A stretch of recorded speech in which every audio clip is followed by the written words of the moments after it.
오늘은 또 고린도전서 1장 9절 교제라는 제목으로 나누도록 하겠습니다. 읽겠습니다. 너희를 불러 그의 아들 예수 그리스도 우리 주로 더불어 교제케 하시는 하나님은 미쁘시도다. 아멘. 지난주는 부활주일이었습니다. 단순한 절기가 아니라 부활, 새로운 생명으로 예수 그리스도가 첫 열매가 되시고 그 다음 우리가 하나님의 생명의 열매, 결실이 되는 그런 첫 시작을 우리가 부활절로 그렇게 이해하고 또 그렇게 또 섬기게 되는데 부활주일 당연히 생명과 관련이 있잖아요. 사실 하나님의 약속도 우리에게 생명, 영생, 생명 주시기 위함입니다. 그리고 우리가 생명에 대한 오해만 없다면 우리는 그리스도가 우리 안에서 사시는 것을 온전히 만나기 전엔 우리는 사망 가운데 거했을 뿐이거든요. 말하거든요. 육적 생명은 안개와 같고 풀과 같아서 일시적으로 잠깐 있는 것뿐이라고 성경도 말하고 있죠.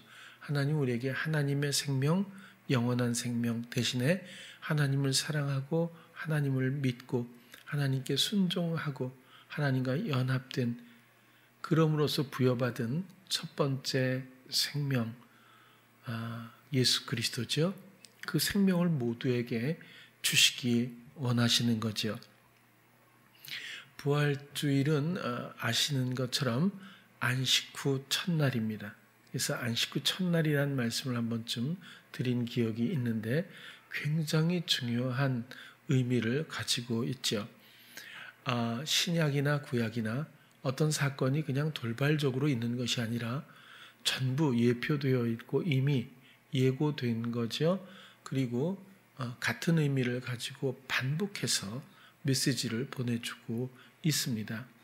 안식 후 첫날이라고 하는 것은 제8일의 의미로서 바나바조차도 제8일의 위대함을 따로 말을 했을 정도로, 물론 성경에는 없지만 제8일이라고 하는 것은 7일의 굴레를 넘어선 8일째 새 생명을 부여하셔서 그 생명의 길로 접어들게 하신 그런 구출의 날이며 새 생명의 시작이라고 하는 의미를 갖는 겁니다. 그래서 안식 후 첫날은 다른 말로 제8일이고 그리고 안식 후 첫날이라고 하는 그 날에 수많은 일들이 성경에서 있었습니다. 노아의 방주가 아라랏산에 도착한 날도 그날도 유대력으로 보면 1월 17일이죠. 니산월 17일 그날이 안식 후 첫날에 해당하는 그런 날입니다. 생명의 관계가 있다는 뜻이죠. 새 생명의 시작이라고 하는 메시지가 의미가 있지 않겠습니까? 또 홍해가 갈라져서 21일 새벽에 그러니까 그 전날 새벽에 새벽이 아니라 밤에 건너서 새벽에 건너편 땅에 도착한다고 해요. 그날도 안식 후 첫날이라고 설명하고 있습니다. 완전한 구출과 건져냄 그리고 새 생명의 시작이라고 하는 그런 의미가 안식 후 첫날에 담겨 있다는 거죠. 그날을 기념해서 초실절이라고 첫 번째 거둔 첫 열매를 하늘을 향해서 흔들어서 하나님을 찬양하고 감사하는 그런 절기를 만듭니다. 그래서 초실절 처음 것을 거둔다는 뜻 아니겠습니까?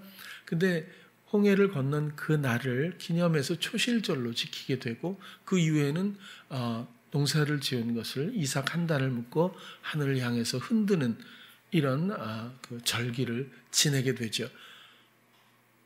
안식 후 첫날이라고 하는 그 의미의 날에 새 생명, 첫 열매라고 하는 예수 그리스도의 생명 그런 의미를 우리가 어렵지 않게 유추할 수가 있다는 겁니다. 이렇게 안식 후 첫날은 상당히 많은 부분들에 표현되어 있어요. 모세가 십계명을 받으러 올라갔던 날이라든지 그래서 말씀을 받은 날 전부 안식 후 첫날에 해당될 겁니다. 그래서 그런 날들을 더 조사하면 더 나오겠죠. 그런데 아주 중요한 건 예수 그리스도가 부활하신 그날이 안식 후 첫날이죠. 그렇죠? 안식 후 첫날 예수 그리스도가 부활하셨어요. 드디어. 많은 예정 가운데서 많은 또 약속 가운데서 드디어 첫 생명이 그날 부여된 거죠. 그래서 부활절은 그런 의미가 있는데 이것이 그냥 예수 그리스도가 다시 살아나셨어요로 끝나면은 우리하고 무슨 상관이 있겠습니까? 하나님의 모든 사랑의 일과 약속과 그리스도의 이 모든 헌신들은 오직 나를 위해서인데 나와의 어떤 관계 혹은 나의 이해는 무엇일지 이 부활절에 주어진 예수 그리스도의 생명이 이제 나하고 어떤 관계가 있는 건지를 오늘 함께 더 깊이 살펴보려고 하는 겁니다. 예수님은 안식 후 첫날 약속하신 대로 새로운 생명으로 태어나셨어요. 그러고 나서 그냥 끝난 것이 아니고 그분이 다시 그 안식구 첫날 저녁에는 제자들을 찾아와서 평안을 끼친다고 말씀을 하신 거예요. 왜? 지금까지 묶여있던 모든 이런 이전의 삶의 불안으로부터 그리스도가 이젠 세상을 이기신 그분이 새로운 생명의 삶을 공급함으로 새 생명 안에서 이제는 온전한 평안을 약속하시고 말씀을 하시는 거죠. 그 예수님이 승천하셨다가 다음 안식구 첫날인 오순절에 성령으로 모두에게 임하십니다. 이것이 정말 놀라운 실제이고 이것이 생명을 모두가 부여받게 된 진정한 약속을 이루신 날이라고 해도 과언이 아니라는 거예요. 예수 그리스도가 날 위해서 죽은 것으로 끝나는 것이 아니라 그 죽고 다시 사신 그 생명이 나에게 오셔서 나의 생명을 대신하시는 전환이 이루어져야 비로소 그리스도의 죽음과 삶, 부활의 생명, 안식구 첫날에 약속하셨던 모든 것들이 비로소 나에게 이루어지지 않겠습니까? 하는 말씀을 드리는 겁니다.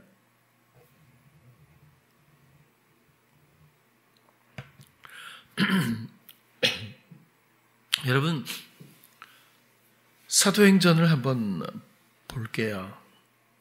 사도행전을 보면 오순절 날이 이미 이름에 저희가 다 같이 한 곳에 모였더니 호련히 하늘로부터 급하고 강한 바람 같은 소리가 있어 저희 앉은 온 집에 가득하며 불의 혀같이 갈라지는 것이 저희에게 보여 각 사람 위에 임하여 있더니 저희가 다 성령의 충만함을 받고 성령이 말하게 하심을 따라 다른 방언으로 말하기를 시작하니라. 그죠? 여러분, 이걸 번역 그대로를 자꾸 그대로 눈으로 보고 이해하려고 하면 조금 오해가 있을 수 있다고 저는 생각을 하는 거예요. 불의 혀라고 하면 불길이 막 탈 때 이렇게 갈라지는 어떤 그런 것을 그걸 혀라고 할지는 모르겠어요. 그렇죠? 네. 불의 혀같이 이렇게 갈라지는 것이 저희에게 보여. 여기까지는 이 번역이 뭐 오류가 있어 보이질 않죠.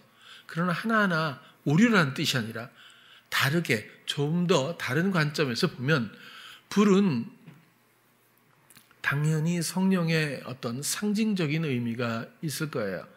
여기서 혀라고 하는 글로사라고 하는 건 언어 혹은 언어 기관도 있어요. 언어 기관도 있지만 언어 뒤에서 새로운 방언, 다른 방언으로 말하기. 그 방언도 글로사예요. 똑같은 단어거든요. 그렇다면 성령의 언어, 이젠 사람의 말이 아닌 성령의 언어가 그 다음 갈라진다. 이것은 나눠준다 이런 뜻입니다. 나눠주다. 이것을 좀 더 이해하기 위해선 사도행전 2장 45절을 보면 금방 이해가 돼요. 갈라진다는 뜻이 또 재산과 소유를 팔아 각 사람의 필요를 따라 나눠주고, 갈라진다는 표현은 아까 이 본문에 여기에 한 번밖에 안 나와요. 이 단어가 전부 나머지 성경에서는 다 서로 나눈다, 각 사람에게 나눠준다. 이런 용도로 그런 부분에서 쓰여졌어요. 그렇다면 성령의 언어, 글로사가 각 사람에게 나누어 주었다. 이렇게 이해할 수가 있다는 거예요. 또 보인다고 하는 것도 불의 혀 같은 것이 갈라지는 것이 보였구나. 시각적이구나. 그렇게 생각할 수 있지만 이 호라오라고 하는 단어도 무언가에 대한 경험으로 보다. 그런 뜻이거든요. 또 인지하다, 지각하다 이런 뜻입니다. 그렇다면 좀 더 영적으로 해석을 하면 성령의 언어가 모여있는 그들에게 성령의 언어가 임해서 각 사람에게 나누어 주더라. 그런 것들이 지각되었다.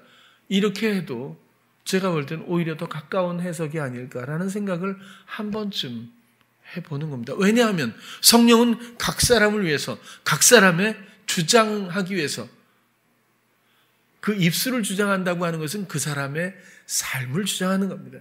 그냥 아무 생각 없이 말하는 경우도 있겠지만 보통 말이라고 하는 것은 그 사람 마음으로부터 나오기 때문에 그런 거죠.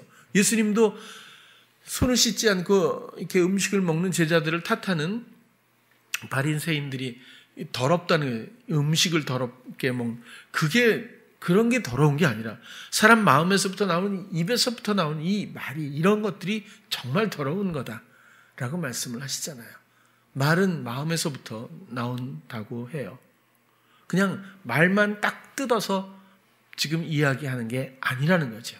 성령이 그의 마음, 그의 내면, 그의 생각을 장악하시고 말하게, 성령의 언어로 말하게 처음 이렇게 시작한 거예요. 모두가 성령의 언어를 말하게 되어서 임하다고 하는 카디조라고 하는 단어도요, 정착하다, 계속하다 그런 뜻입니다.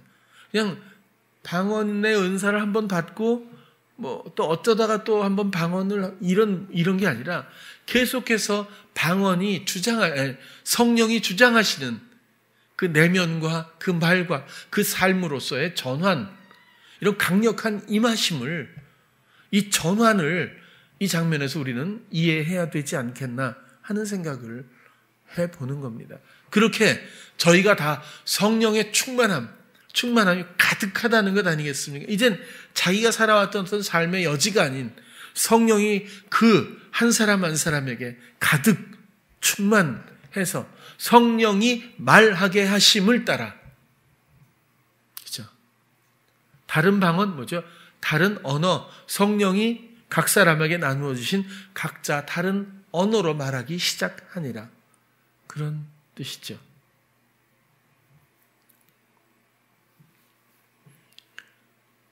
부활의 생명, 그리스도의 생명은 그분이 내 안에 오셔서 나에게 충만하시고 이제 내 마음에서부터 나오는 어떤 표현, 말, 행실로 사는 삶이 아닌 그분이 나를 주장하시는 삶으로의 바뀜, 이 전환이 바로 새 생명이라고 하는 겁니다.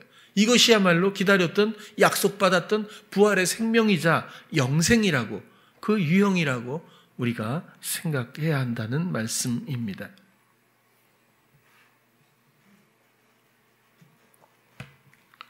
신명기 33장 29절도 한번 보면요. 이스라엘이여 너는 행복자로다. 여호와의 구원을 너같이 얻은 백성이 누구뇨? 그는 너를 돕는 방패시요 너의 영광의 칼이시로다. 내 대적이 내게 복종하리니 내가 그들의 높은 곳을 밟으리로다. 그 무슨 상관이 있죠? 이스라엘 얘기군요. 그런가요?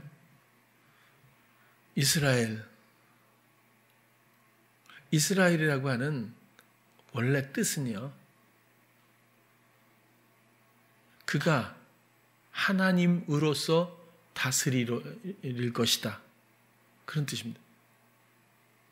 하나님이 야곱에게 이스라엘이라고 하는 이름을 부여한 그 이스라엘의 뜻이 그가 하나님으로서 다스리게 하실 것이다. 결국 통로가 된다는 겁니다. 이것이 하나님의 약속이고 이것이 성도이며 새 생명을 받은 친정한 하나님의 재창조된 자녀에 대한 표현이라는 생각입니다. 하나님께 울부짖고 하나님께 의뢰하고 하나님께 씨름해서 결국 그가 이김으로 받은 축복에 요약된 설명이 그가 하나님으로서 다스릴 것이다. 이것이 새 생명의 본질입니다. 요한일서 5장 12절도 보면 그 전에 신명기 한 군데 더 볼게요. 그렇게 하나님으로서 다스림을 받는 사람들이여 너는 행복자로다. 이렇게 되는 겁니다. 여호와의 구원을 너같이 얻은 백성이 누구뇨? 이 구원은 뭐죠? 단순히 뭐가 이렇게 좀 전환된 정도가 아니에요. 이 구원이라고 하는 단어를 찾아보면 야샤라고 하는 단어인데요. 먼저 의롭다라고 하는 거예요. 누구의 의죠? 그리스도의 주장하심으로 말미암아 의로움이죠. 또 완전하다라는 뜻이 있어요. 누가 완전하죠? 어느 인생이? 그리스도의 주장하심으로 말미암아 그분의 완전하심을 우리가 입게 되는 것이고, 돕다라는 뜻도 있더라고요. 파라클레토스죠. 그야말로 우리의 영을 돕기 위해서 그런 목적으로 그리스도의 영이 오셔서 우리를 무엇이든 돕고 계십니다. 또 구출하다라는 뜻도 있더라고요. 우리를 죄와 사망에서 모든 시험에서 건지시는 그분. 여호와의 구원을 너같이 얻은 백성이 누구뇨? 누구죠? 이스라엘입니다. 하나님의 다스림을 받는 사람. 여러분들이 꼭 되기를 바랍니다. 요한복음 요한일서 5장 12절. 그래서 결국에는 아들이 있는 자에게는 생명이 있고, 그렇죠? 하나님의 아들이 없는 자에게는 생명이 없는 거죠. 아들이 우리 안에 오셔서 그 아들과의 교감, 교제, 동행, 연합으로서 그분의 다스림을 받게 된다면 당연히 생명이 주어진 것이고, 그 아들과의 만남, 아들과의 교제, 아들과의 동행, 연합이 없다면, 홀로라면 생명이 없다는 설명을 아주 극명하게 해주고 있다고 봅니다. 그렇다면 아들이 있다, 아들이 없다, 이것을 그저 있는 것 없는 것을 넘어서서 아들이 우리에게 어떤 유형으로 있을까? 라고 생각한다면 오늘의 제목처럼 그것은 교제라고 생각을 해요. 여러분, 우리는 은혜를 많이 사모합니다. 은혜를 사모하라고도 해요. 그러나 자칫하면 은혜가 문제 해결의 방편으로서 정의될 수가 있다는 겁니다. 뭐가 많이 안 풀려, 막 너무너무 힘들어. 그렇죠? 너무너무 힘든데 기도원에 가서 정말 금식하고 딱 했는데 은혜를 받았어. 그래서 내려와서 해결이 됐어. 질병이 나았어요. 너무 행복해. 너무 기뻐서 감사하고 내려왔어요. 무슨 문제가 해결돼서 내려왔어요. 그리고는 또 그리스도의 주장하시는 삶, 하나님이 그를 다스리는 삶이 아니라 자기가 주장하는 삶을 또 살다 보면 곤고해질 수밖에 없겠죠. 허용하시는 뜻은 아주 명백하지만 어쨌거나 그러면 또 어떻게 해요? 은혜 받으러 가야 합니다. 그럼 은혜 받았던 자리로 또 가야 하고, 또 거기서 은혜 받기 위해서 시동을 걸어야 할지도 몰라요. 반복되는 일이 될 수 있다는 뜻입니다. 그리스도와의 우리의 관계는 그런 관계가 아니라고 보여져요. 은혜는 모든 만물의 모든 공간에 어떤 곳이라고 해도 어느 때라고 해도 충만합니다. 그 은혜를 만나지 못할 뿐이고 누리지 못할 뿐이겠죠. 하나님의 은혜는 모든 곳에 넘쳐난다고 저는 생각을 해요. 그것을 어쩌다가 잠시 맛보는 정도를 가지고 그것을 목적으로 삼는다면 피폐할 수밖에 없을 겁니다. 우리는 끝나지 않는 사랑의 잔치, 그 교제 안에 언제나 있어야 됩니다. 그 자체가 새 생명이죠. 다시 말하면 이 새 생명의 유형은 바로 교제라고 하는 겁니다.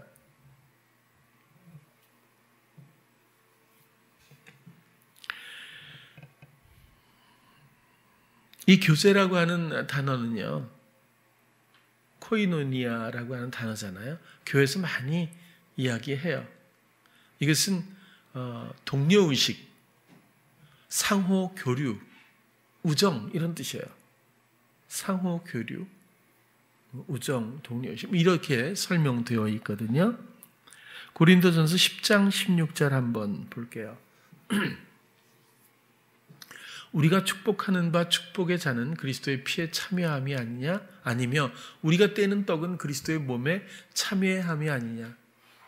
이거 자칫하면요, 우리가 성찬을 하면서 잔을 돌리면서 내가 참가했군 이렇게 생각할 수 있단 말이에요.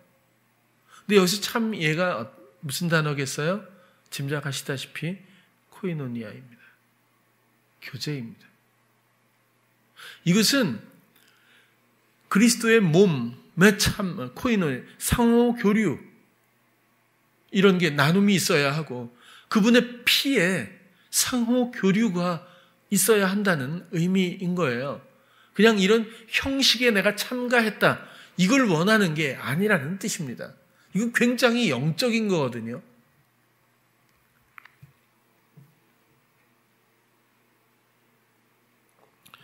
주님은 자신을 먹으라고 해요. 내 몸을 먹고 내 피를 마시라고 합니다.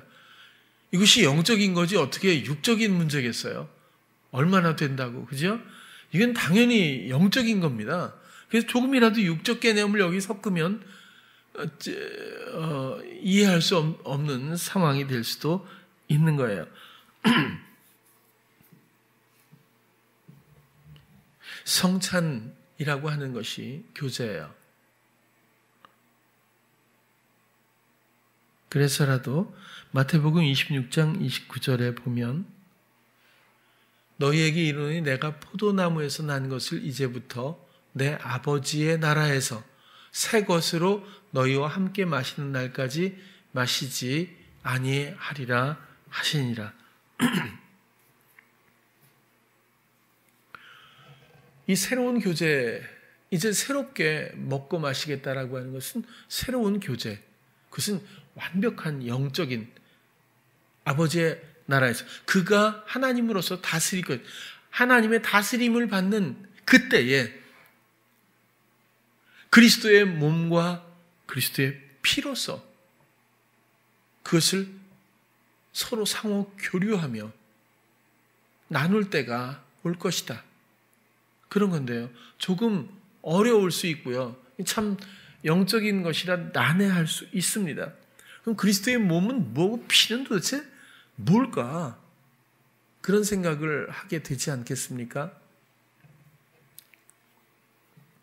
그리스도의 몸은요, 먼저 그리스도의 몸을 먹는다는 것, 그리스도의 피를 마신다는 것은, 먹고 마시는 것은 예수님이 말씀해 주신 것처럼 힌트가 있다면 굶주린 자입니다. 의에 줄이고 목마른 자입니다. 먹어야 되잖아요. 줄인 자는 먹어야 하거든요. 목마른 자는 마셔야 합니다. 무엇을? 참된 생명, 참된 양식, 참된 음료를 먹어야죠. 그것을 먹게 하기 위해서 예수님이 이 땅에 오셨고 사역을 감당하신 것 맞죠? 결국 예수님을 먹는다고 하는 것은 의에 줄이고 목마른 사람들을 향한 이야기입니다. 목마르지 않고 줄이지 않은 사람은 예수님을 먹을 이유가 없을 거예요. 먹는다는 건 뭐죠? 온전히 받아들인다는 뜻입니다. 그렇다면 그 먹는다는 뜻, 온전히 받아들인다는 뜻은 먼저 의에 줄이고 목말라야 하고, 우리가 우리 경영에 대한 이 죄성에 대한, 죄의 굴레에 대한 강한 애통과, 그리고 나를 구원하시기 위한 구세주 예수 그리스도에 대한 강한 갈망이 있어야 그리스도와의 관계가 형성이 될 수 있습니다. 교제가 이루어질 수 있는 거죠. 그리스도의 몸을 찢은 이유는 나를 살리기 위해서죠. 그 몸을 나 때문에 버리셨고 찢으셨어요. 우리는 하나님이 원하시는 것은 그 사랑 앞에서 마음의 할례입니다. 안식 후 첫날이 제 8일이라고 했죠. 하나님이 사람들에게 원하시는 단 하나의 약속이 있다면, 물론 다른 것도 약속이 있지만 정말 중요한 약속이 있다는 것은 제 8일의 할례입니다. 8일 만에 할례. 안식 후 첫날에 우리의 마음을 우리가 살아왔던 모든 육적 원리들을 잘라버리지 않고서는 하나님의 새 생명을 누릴 수 있는 방법이 없는 거예요. 이건 계약입니다.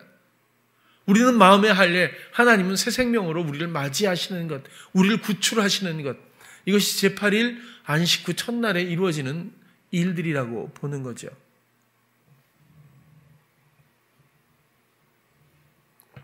우리는 예수 그리스도를 만나기 전에 아무것도 하지 않고 기다리기만 한 것이 아니라 내 마음대로 살았던 사람들입니다.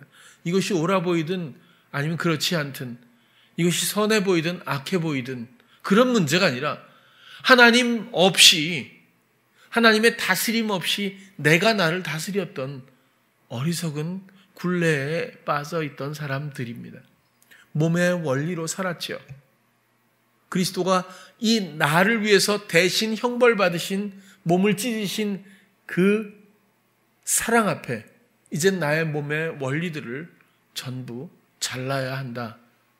나의 죽음이 반드시 있어야 한다. 상호 교류입니다. 그리고 피에 대한 것도 물론 마찬가지죠. 그분이 우리를 위해서 흘리신 피 한 방울도 남기지 않고 모두 그렇게 사랑의 극한 헌신입니다. 그리고 그 마음이고 또 실제로 행하신 사랑의 모습입니다. 그 헌신은 지금도 우리 안에서 강력한 의지로 모든 것들을 예비하고 우리를 기다리고 있습니다. 그 그리스도의 사랑의 헌신으로 그것이 우리에게 삶에선 지혜와 다스림으로 나타나게 될 텐데, 이런 것들을 갈망하고 우리의 육신을 포기하고 그분께 내어드리지 않으면, 이런 교류가 없으면 우리는 살아있다 말할 수 없고 생명을 부여받았다는 말을 할 수 없을지도 모르는 거예요.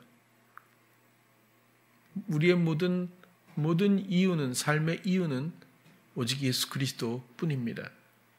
이젠 그 사랑을 이해하고 그 헌신을 이해하고 그리고는 기쁘게 나를 버리고 온전히 성령이 나를 주장하실 수 있도록 모든 것들을 내어드려야 합니다.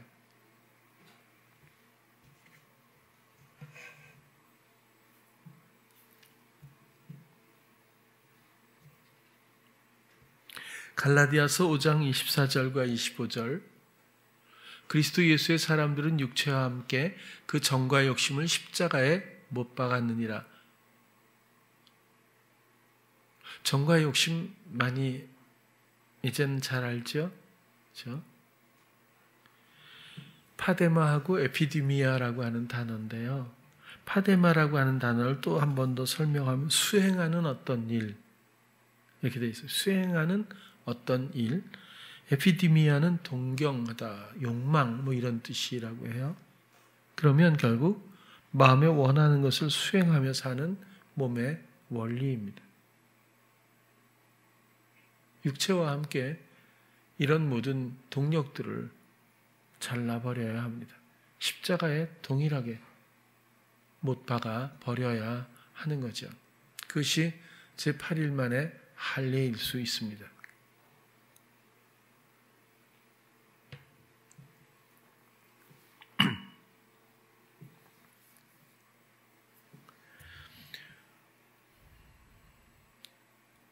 성령은 우리 안에 오셔서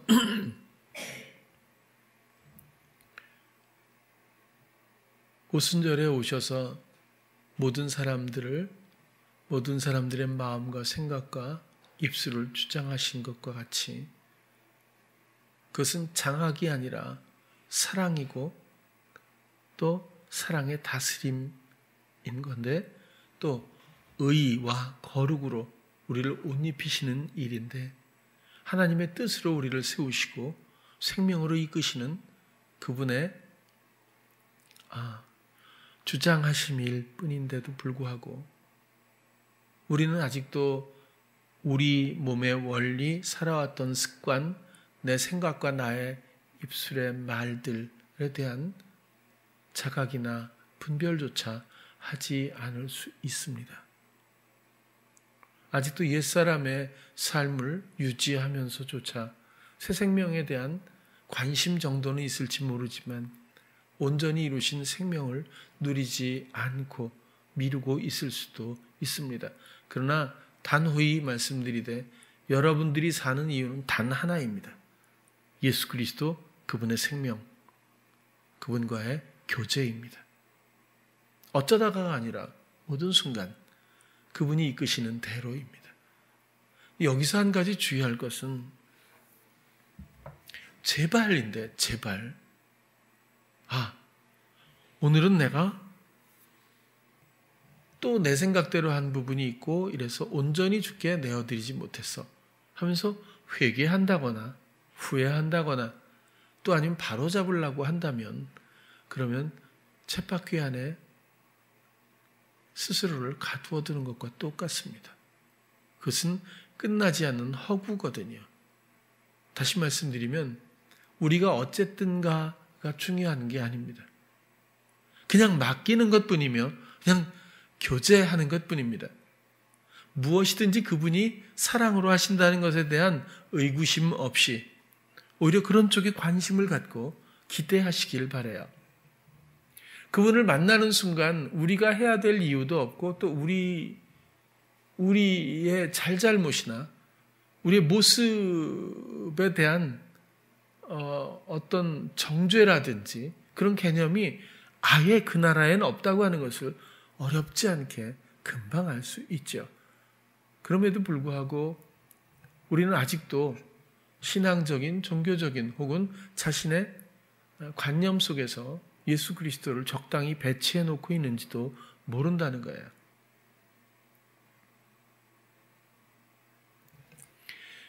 요즘에 또 제가 몇 번 우민이를 만나고 있어요. 네, 저한테 차마 전화를 못해서 굉장히 어려워하다가 어떤 동기로 인해서 문자를 보냈어요. 그래서 제가 2번 정도 만난 것 같아요. 월요일 날도 또 만나기로 했는데 근데 미안한 건가 봐요. 그렇게 알려주고 그랬는데 자기 성향대로 말없이 또 팍 튀어나가 버리니까 그러니까 이제 얼굴을 못 드는 거죠. 그렇죠? 근데 정말 저는 그런 생각을 해본 적도 없지만 아직도 그런 생각이 한 인생을 장악하고 끌고 다니고 있다고 하는 원리가 너무 마음이 아픈 거예요. 우리가 인정하니까 그것이 힘이 되는 것이지 인정하지 않으면 사실 아무것도 아니거든요. 근데 우리에겐 그런 굴레들이 너무 많은 것 같아요. 아직도. 아주 단순하답니다. 그 아이가 그렇게 말을 해요. 나에게 처음 예수 그리스도를 소개를 받고 그리고 나서 예수님을 딱 만나고 그분을 딱 들었을 때 그 느낌을 얘기를 해줘요.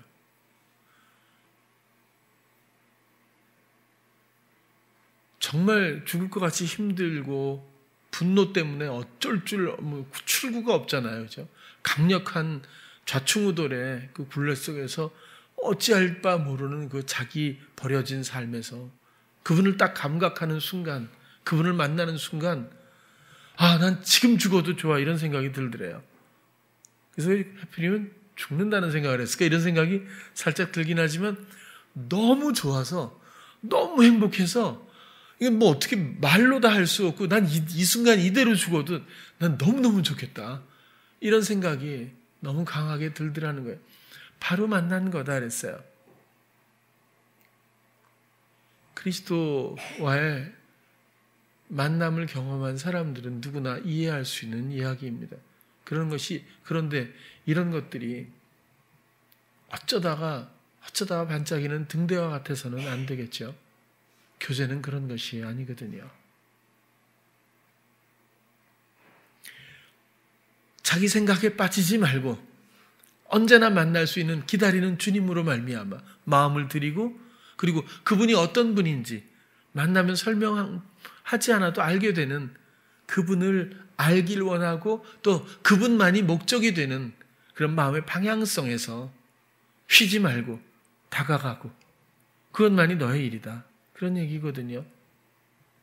제발 나를 이렇게 좀 무례하게 했다고 해서 평생 얼굴도 못 보고, 사단이 벌써 다 거기 나오잖아요. 그죠? 일단 사단이 주는 거 아니겠어요? 그리스도와의 모든 관계를 끊고 또 자책의 늪으로 기어들어가게 만들어버리는. 여러분, 그리스도에 대한 관심이 얼마나 있는지 한번 우리가 수치로 한번 이렇게 한번 검증을 해볼 수 있었으면 너무 좋을 것 같아요. 검증 하나만일 수도 있겠지만, 여러분, 오늘 그리스도라고 하는 생명, 그분의 실제, 그분의 이루신 사랑, 주어진 새 생명, 우리의 모든 감각을 충만히 감각에 거하시며 우리를 대신 우리의 삶을 끌고 가시는 그분의 역사하심 믿으시죠?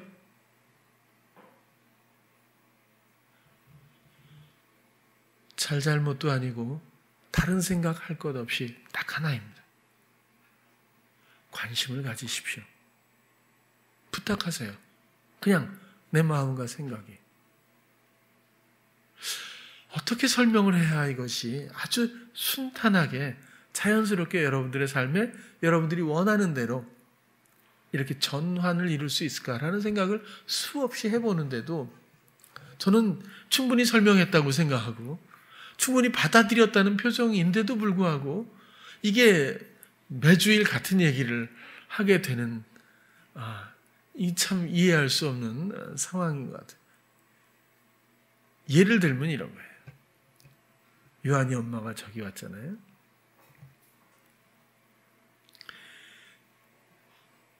현실이가 여러분들보다 특출나거나 특별하다고 생각되지는 않죠. 사람은 다 비슷해요. 누가 대단한 사람이 있겠어요? 누가 또 못나면 얼마나 못났겠어요? 그런 것 자체가 별 의미가 없는 건데 내가 항상 고마워하는 게 딱 하나예요. 어렵지 않아요. 누가 이게 자꾸 회방을 하잖아요. 그렇죠? 그럴 때가 가장 원활하겠지만 그러면 예수님 마음이 힘들어요. 이게 어떻게 되는 거죠? 라고 묻는다는 거죠.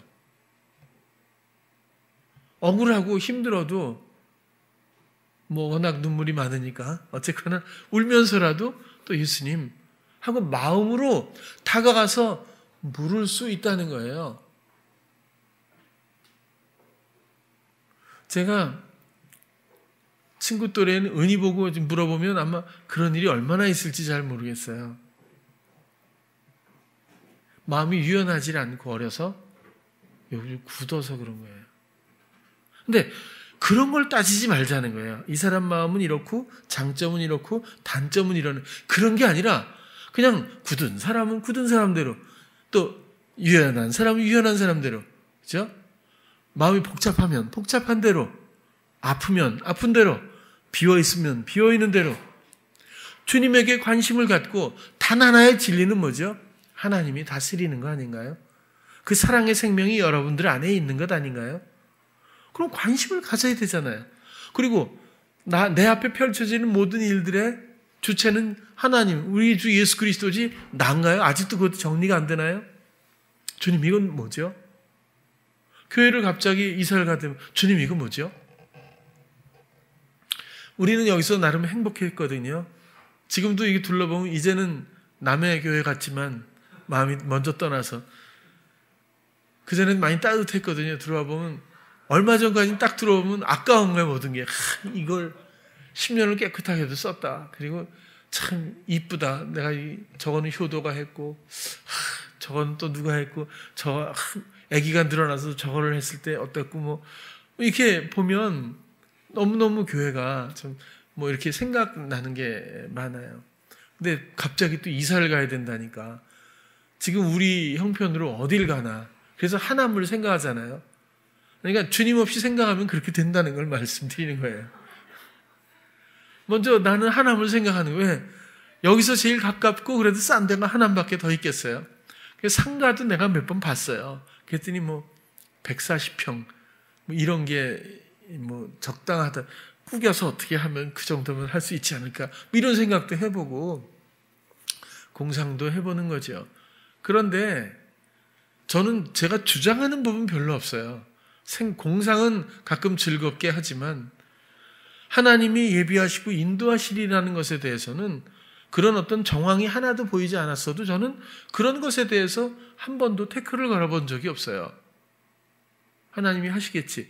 그러나 정말 보면 예외 없이 하나님은 우리의 생각, 나의 상상을 훨씬 뛰어넘는, 그렇다고 해서 우리에게 갑자기 무슨 금이 발견되고 이런 것처럼 로또가 이렇게 해서 이사 가게 하지 않고 그냥 우리가 정말 마음으로 헌금을 하고, 그리고 또 갑자기 또 사실은 하나님의 감동이라고 당연히 생각합니다. 세용이가 왜 전화를 했겠어요, 그죠? 저 바쁜 친구가 전화를 해가지고 또 성민이를 왜 끌어들였겠어요? 이번 일에 성민이가 없었으면 제가 고생을 참 많이 했을 거예요. 여태까지 제가 계속 고생을 했는데 알아주는 사람이 없었던 것 같아요. 이것도 전부 했단 말이에요. 전부 조명서부터 이거 전부 제가 다 했잖아요. 근데 이제 고등학교 때 만나서 나이 40들이 넘었는데 안팎인데 아직도 제가 이걸 해야 된다는 거, 이제 노인한테, 그죠? 어느 사이에 전 정말 이상하다니까요. 그 용문산 공원이나 오대산 월정사나 이런 데 어디든지 가잖아요. 그러면 그냥 들어가래. 그래서 저 돈 이러다가 그냥 들어가고 계속 그냥 다니잖아요. 설악산도 그냥 들어가고. 근데 이 나이에 제가 또 하나님이 얼마나 또 그러셨겠어요, 그죠? 그래서 한동안 안 보이다가 성민이가 세용이랑 하는 바람에 갑자기 등장하면서 혜성처럼 나타나가지고 제가 웬만하면 다 맡겨주려고 그래요. 또 워낙 꼼꼼하고, 한 가지 제가 부탁하는 거는 정말 주님의 다스림 안에서, 예비된 인도하심 안에서 영적인 일로 잘 수행할 수 있도록 하면 큰 유익이 있을 거라고 생각이 들어요. 어쨌든 이사를 가면 전부 눈을 가리고 등장하기로 합니다. 가서 한 사람씩 눈을 뜨고 여기가 어디야? 잘못 왔나 봐. 이렇게 아마 여러분들 그럴 수 있도록 꾸며지지 않을까 이런 생각이 들어요. 그게 실평수가 204평인가가 되는가 봐요. 200평 정도인데 어쨌든 그거 바로 옆에 그 앞면은 거의 길이가 비슷해요. 앞면은. 근데 우리가 얻은 데는 뒷면으로 굉장히 깊고, 여기는 앞면으로 얼마 안 되는 40평짜리예요. 여기는 200평이고 옆에 앞면은 똑같이 길면서 40평짜리예요. 근데 그것도 덜컥 나왔다는 거예요. 그래서 급하게 갔거든요. 갔는데 그걸 얻으면 이 큰 건물의 그쪽 공간은 전부 우리야. 전부.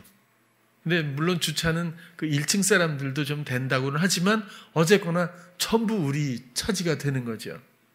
그런데 제가 계속 마음에 그랬던 건 애기들이거든요. 아무리 좀 이렇게 해도 좀 애기들 이랬는데 이 40평을 아이들한테 하려면 어떨까? 그런 생각이 들고요. 들어가자마자 타일로 이렇게 돼가지고 물을 받아놓을 때가 또 있더라고요. 그래서 이걸 부셔야 되냐 했더니 성민이가 애기들은 이거 물장난하면 좋대. 그래서 그럼 이거 살리자. 거기는 아무튼 그 구조를 살려서 또 이제 그 어린이를 돌보는 선생님들이 너무 중요하잖아요. 그래서 사무실도 좀 이번에 번듯하게 또 쉬는 공간도 또 수유 공간 이러기를 원했는데 방이 너무 이쁘게 딱 돼 있는 거예요. 그대로 써도 될 만큼 너무 이쁘게 돼 있더라고요. 그래서 이건 정말 유미도 좋아하겠다. 희선이하고 이제 선생님들이 여기서 이렇게 하면 좋겠다. 이런 생각. 거긴 창가거든요. 더군다나 너무너무 좋은 거예요. 근데 우리 형편에 맞게, 그죠? 그리고 우리의 힘도 좀 들어가잖아요. 우리의 역할도 멍해입니다. 우린 근데 우리의 짐은 가벼웠어요. 주님이 하시거든요. 모든 일들을.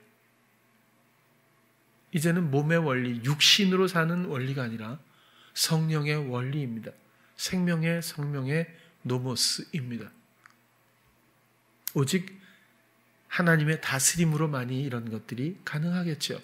그리고 이런 것들을 이런 원리를 오늘 여러분들과 함께 교제라는 제목으로 나누는 겁니다. 어쩌다 받는 은혜를 넘어서서 또 은사를 지향하는 것을 넘어서서 단순히 방언을 받았다가 아니라 성령이 과연 그 새로운 생명으로 나를 장악하고 충만하여 나를 다스리고 있는가 주제지. 방언을 받았다는 은사, 선물 자체가 주제는 아닐 겁니다.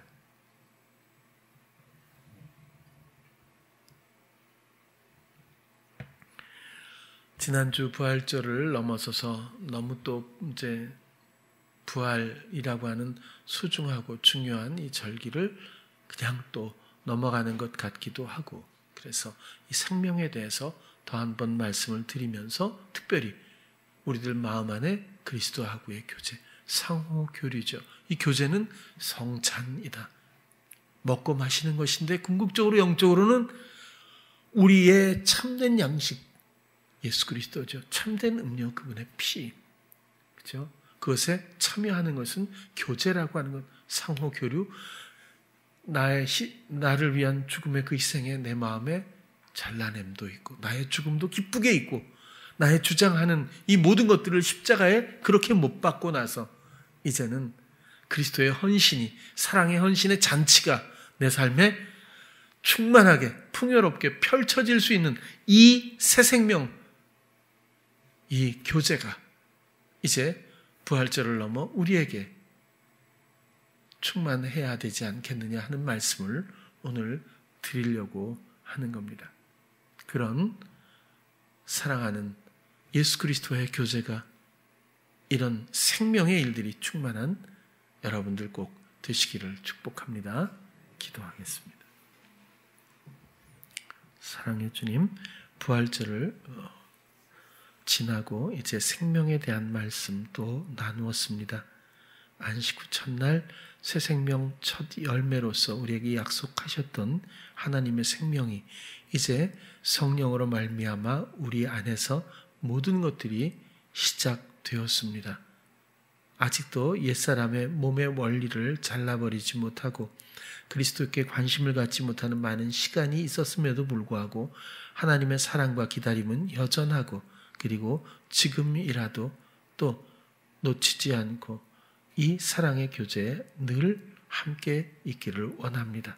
주님, 하나님께서 주신 이스라엘 행복한 이가 우리들이 되기를 원합니다. 그 다스림만이 우리의 삶의 기쁨으로 늘 넘치기를 원합니다. 예수님 이름으로 기도드렸습니다. 아멘. 오늘도 또 이렇게 주일 예배를 드리지 못하고 토요 예배를 드리고 있습니다. 실시간으로 아직 못해서 유튜브로 우리가 예배를 드리고 또 혹은 만나게 되는데, 감사한 것은 점점 조회수가 늘어나고 있다는 거고, 이러다가 유튜브 교회가 생기는 게 아닌가, 그렇죠? 유튜브에서 여러 가지 또 뭐 성경 공부도 하고 또 광고도 하고 또 뭐 행사도 하고 뭐 이렇게 유튜브로 운영을 해도 오히려 우리가 유튜브 없을 때보다 훨씬 더 부흥하는 느낌이 들어서, 근데 어쨌거나 우리가 만나서, 그렇죠? 아이들도 너무 보고 싶고 또 아기들도 정말 많이 컸을 것 같아요, 이제는. 그래서 지금 어린애들을 생각해서 이렇게 설계한 것들을 지금이라도 바꿔야 되지 않을까, 이런 생각이 들어서 1년이 막 넘어가고, 어쨌든 참 많은 아기들이 있는데 얼굴을 못 본 지가 너무 오래돼서 참 간절하게 하나님한테 부탁하고 그렇게 기대하고 있습니다. 언제나 아기들을 위한 하나님의 놀라운 뜻을 잊지 않길 바라고, 또 아기로 인한 하나님의 다스림, 그리고 그 행복이 그 가정마다 있기를 원하고, 우리의 모든 거룩한 책무를 우리가 잊지 않았으면 좋겠고, 또 특별히 더 창궐해지는 것 같아요. 점점 4차 유행이 이미 시작되었다 하는데 여러분들 어딜 가든지 주님께 꼭 관심을 갖고 주를 의지하며 인도받고 그죠? 그렇게 해서 건강 잃지 않고 언제나 충만한 새 생명의 길을 걷기를 원합니다. 다음 시간에 뵙겠습니다.